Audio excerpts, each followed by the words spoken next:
বিসমিল্লাহির রহমানির রহিম।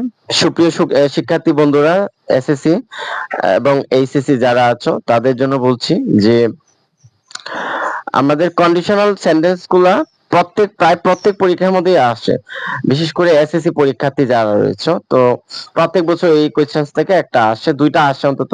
তাহলে প্রথম যে কন্ডিশনাল রয়েছে আমাদের, এটা হচ্ছে if plus subject plus V one plus object, অর্থাৎ এটা প্রেজেন্ট ইন্ডিপেন্ডেন্ট টেন্সে যদি থাকে, তো বাকি সেন্টেন্সটা আমাকে দিতে হবে subject will plus V one plus object. এখানে একটা কথা বলিনি যে উইলের জায়গা কিন্তু আমার উইল, মে, ক্যান ওগুলো হইতে পারে, বাট আমাদের কনসিয়াসলি যেটা মনে রাখতে হবে সেটা হচ্ছে উইলই ইউজ করবো এখানে। নেক্সট হচ্ছে first conditional, if plus subject plus V two plus object যদি হয়, মানে বি টু মানে পাস্ট টেন্সে যদি হয় ভার্বটা, সেক্ষেত্রে আমার পরের অংশটা হবে subject plus would plus V one plus object.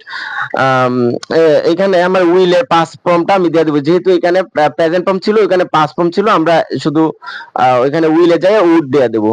R third conditional যেটা রয়েছে, এটা হচ্ছে if plus subject plus had plus বিথি, অর্থাৎ যদি সেন্টেন্সটা ইফযুক্ত বাক্যটা পাস্ট পারফেক্ট টেন্সে হয়, সেক্ষেত্রে আমাকে সাবজেক্টের পরে উড হ্যাভ দিতে হবে, উড হ্যাভ এর পরে আমাকে ভার্বের বি3 দিতে হবে। এখন আরেকটা জিনিস যেটা, যে আমরা ভার্বগুলা খুঁজে পাই না যে কি ভার্বগুলো এখানে ইউজ করব, সেক্ষেত্রে আমরা কিছু পজিটিভ ভার্ব অথবা যে ভার্বগুলা সব ক্ষেত্রেই প্রায় আমাকে সেম হয়, যেমন গেট, হেল্প, সাকসেস, এইগুলো আমরা দিতে পারি। এই তিনটা আমরা ইউজ করলে আমার যে কোনো বাক্য হয়ে যাবে। আর কত সহজে আমাকে এটা অ্যান্সার করতে পারবো, মাত্র 1 মিনিটও লাগবে না যদি আমি কন্ডিশনাল বাক্যগুলা পারি।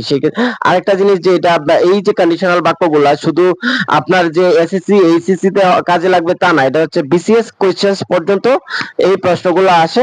Thank you so much and keep touch with us.